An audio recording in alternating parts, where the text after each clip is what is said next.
Sunday, December the 18th, 2011, and I'm down in Kent once again at Leigh, walking the 9 miles to Sevenoaks.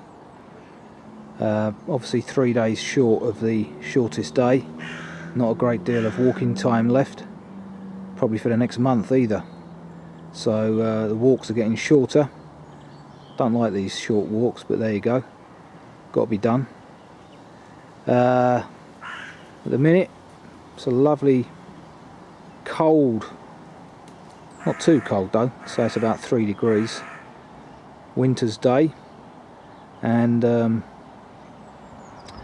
unfortunately this sunshine that I presently have will apparently disappear at lunchtime and be replaced by a shower, whether that be of rain or sleet or snow, we'll have to see, but hopefully I'll be in a church by then. Don't fancy getting wet, but should clear by the afternoon. Anyway, this is a short walk, so I'll probably be done about 3:30, which is good because I've got an important game of football to watch today. Man City Arsenal. Fingers crossed for that, but I can't see much else than a City win. Right, let's press on. 5 minutes in, come across the Fleur de Lis, which is a late tea time stop on another walk I did. And the main road in Leigh, no longer a sign indicating public toilets, as mentioned by a previous walker in the feedback, so I'm assuming they're no longer there. Here's another nice village sign, dated 1951, and Leigh obviously rates itself as a cricket village, judging by that cricketer there.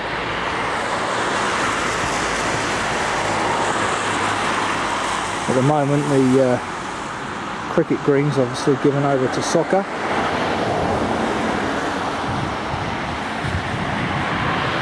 It's now about 10:55, having arrived in Leigh at about 10:35,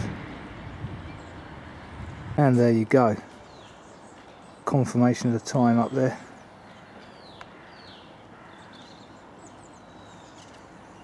That's Leigh Village Church. Lovely storm porch there, and commemoration there to the Jubilee. And from another angle, of course I meant the turning of the century, not the Jubilee. The impressive gatehouse mentioned in the text. Some great features on that building.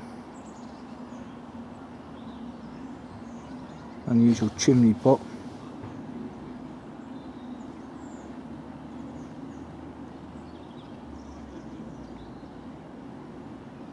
This metal kissing gate mentioned in the text is not large enough for a person and rucksack to get through, so I've had to clamber over the side here.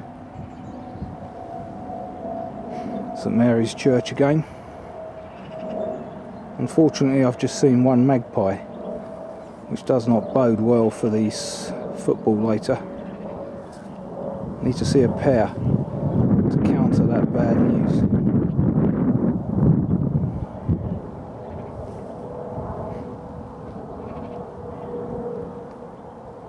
Walking through the wood mentioned in point 10 of the text, just past a large group of ramblers about 100 metres ago, so hopefully they're not doing the same walk as me. Don't want a load of noise behind me. Got enough of that with these jets above. Anyway, nice clear winter's day in here. Shame it's going to be spoiled by some showers later. It's not sufficiently cold to freeze the footpath, so that's quite a muddy mess today, as predicted in the text.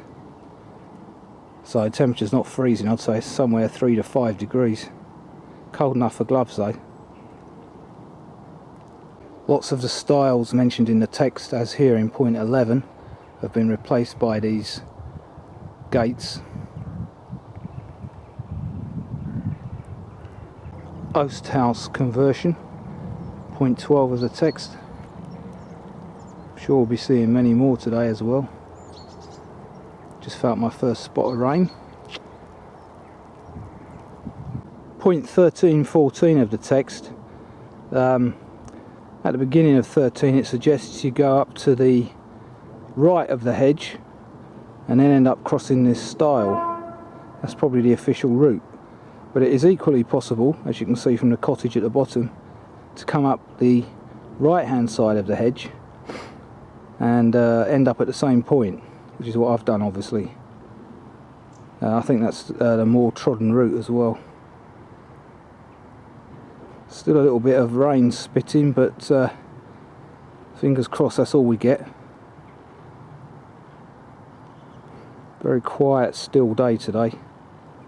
The predicted gusts of wind haven't arrived yet either, fingers crossed. Well, no sooner have I said that about the wind and it does start to pick up, which obviously is not a good sign. It means the rain or showers are coming probably. Anyway, not sure if you can see through the glare here, but plenty of ice on this pond. Just a thin covering on the top. And a number of field fares about. Haven't seen any redwings, mind you. They're usually together.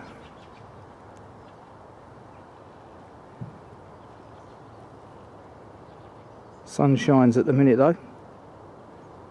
Point 18 of the text. You've now got two nice new gates, clearly installed since the 2011 update. You've got a very boggy meadow there to cross. We're opposite Meadow House, so no stiles there, and just had 1200 metres of road walking, which is a little bit annoying, but there you go. So hopefully now we've done that and it will be countryside henceforth. So that's 12 o'clock now for the timekeepers, so I've been walking about just over an hour. Point 20 of the text. Good old pastoral scene here.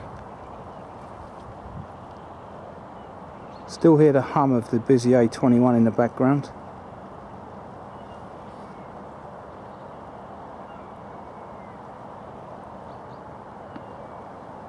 Otherwise pretty quiet. Sections 20 to 22 of the text are quite interesting. Passing by the riding school. A few twists and turns there.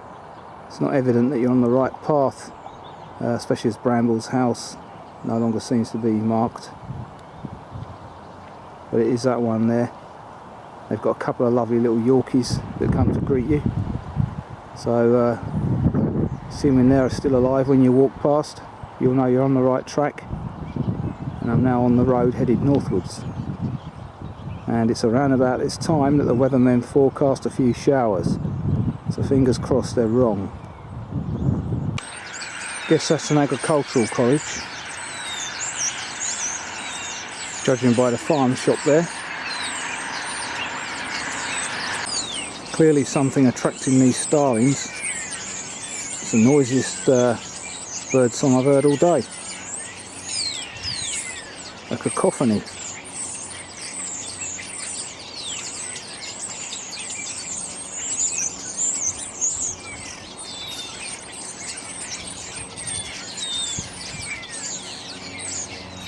Okay, so those single magpies have brought me my first bit of bad luck today.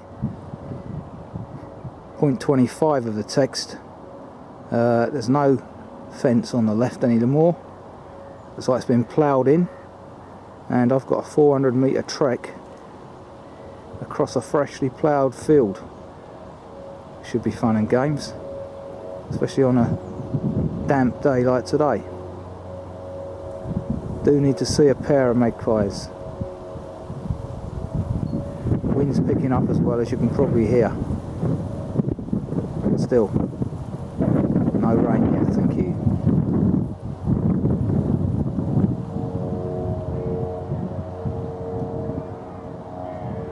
Well, I don't mind a bit of mud, but that was a bit OTT, that. Farmer should have levelled that off.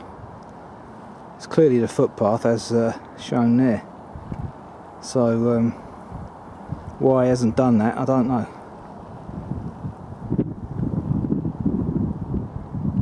26 of the text, he's done it again. Obliterated the footpath across the field, and I believe we need to be in that corner there. Yeah.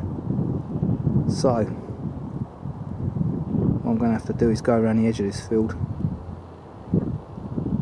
Already feel like I've got diving boots on.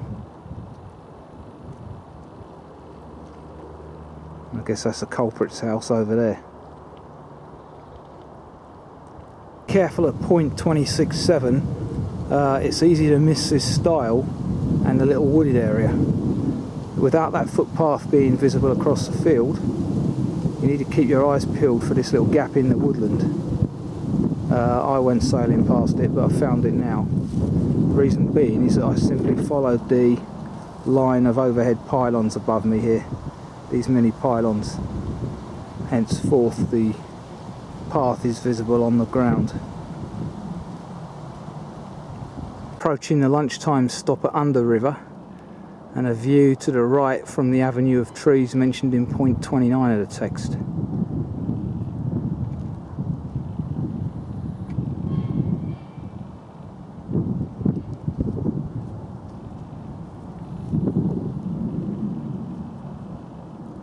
Some hungry horses here, picking at the plastic of the, it's yellow, that's why.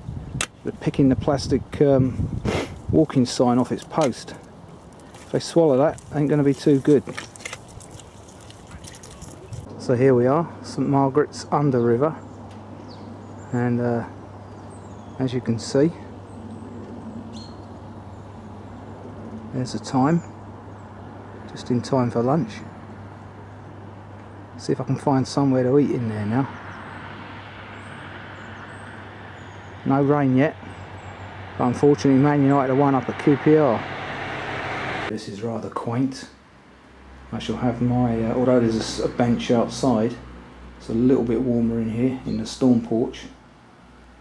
So I shall have my sandwiches in here.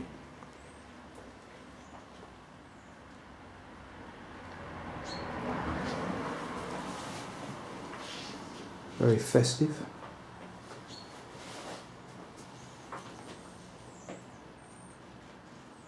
Yep, just there will do. Candles underneath. And there's a collection of photos there of the various members of staff, from the Reverend right down to the volunteers that help keep the place in good order. So the doors to this storm porch were erected in 1936.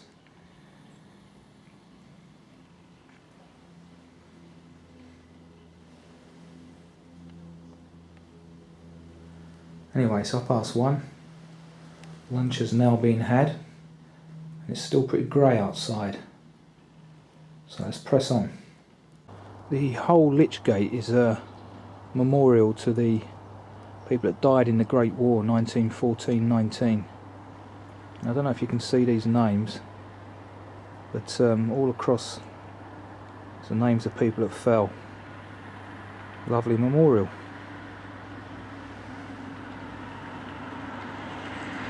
Up there in the roof as well.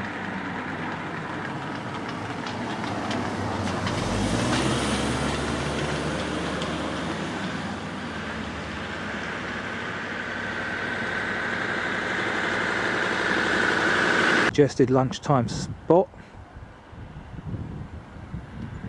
The White Rock Inn.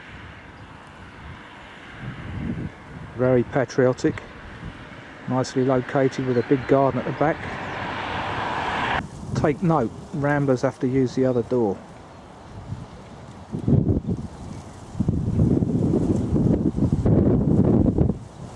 Another lovely village sign, erected in 2000 again.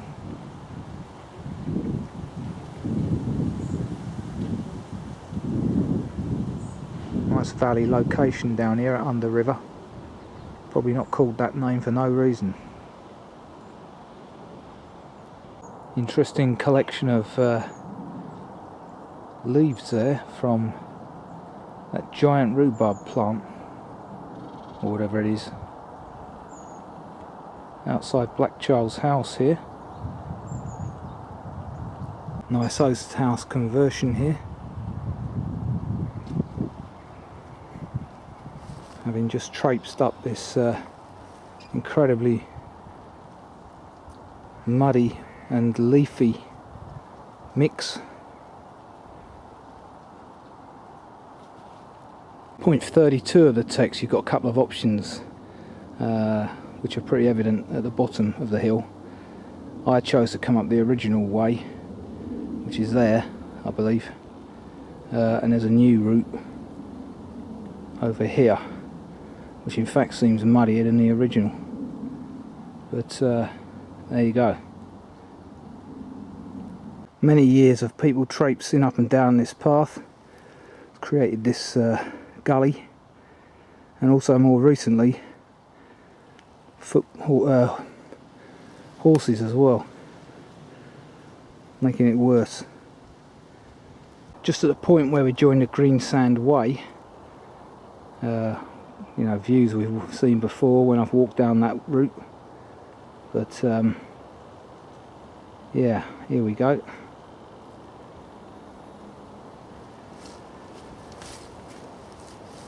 Yeah, so there's the Greensand Way. Can't remember which walk it was, but I've walked along there twice on two different walks. So scenery henceforth will probably be familiar. Further views out across the Weald. Point 33, 34 in the text.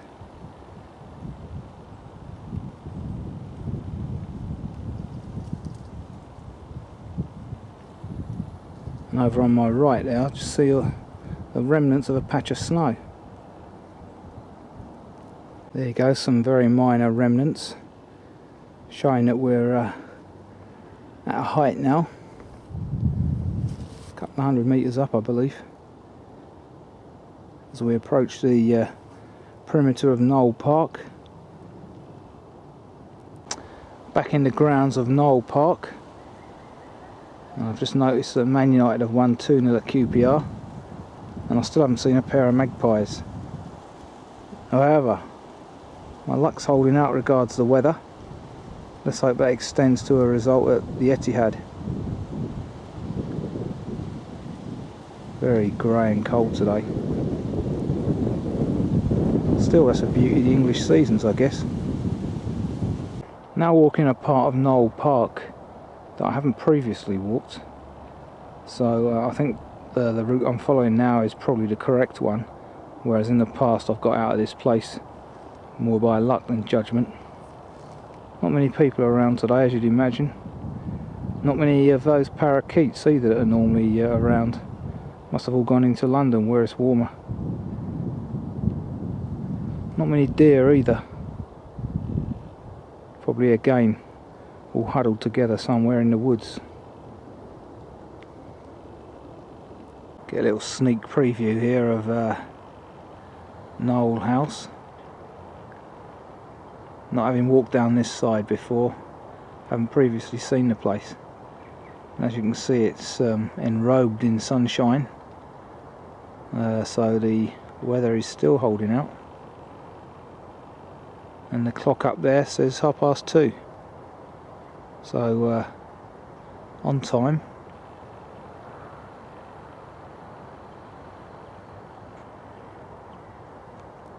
And just outside this second set of railings where we just filmed the house, get a nice view of the park in the winter setting sun.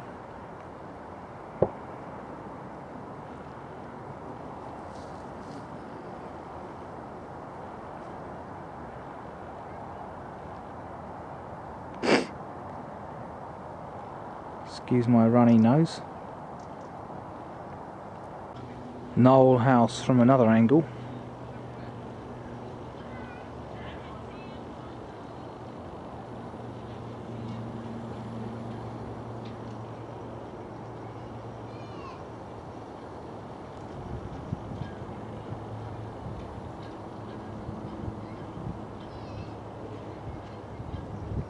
In amongst the clump of trees mentioned in the text, and there's a commodity that's much in demand at this time of year, mistletoe. It's actually turned out to be quite a nice afternoon now. The forecast rain didn't happen, luckily, and believe it or not, I've just seen 2 magpies, so fingers crossed for the Arsenal.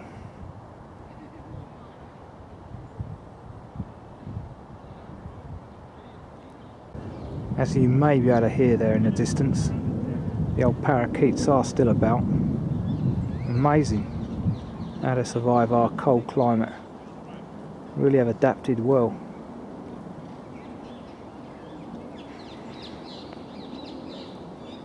Also, although not actually on the Greensand Way here, you can see why it's so called.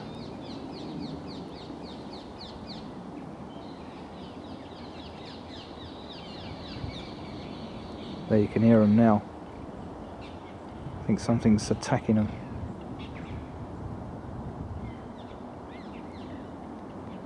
Okay, 3 o'clock, back at Sevenoaks station. In fact, I made that a 10-mile walk, although officially 9. And book 1, walk 29 completed. Very pleasant it was, very muddy as forecast, but no rain. So a nice short walk for a midwinter's day. It's only taken me, what, 4.5 hours to do, if that. Anyway, that's another one done.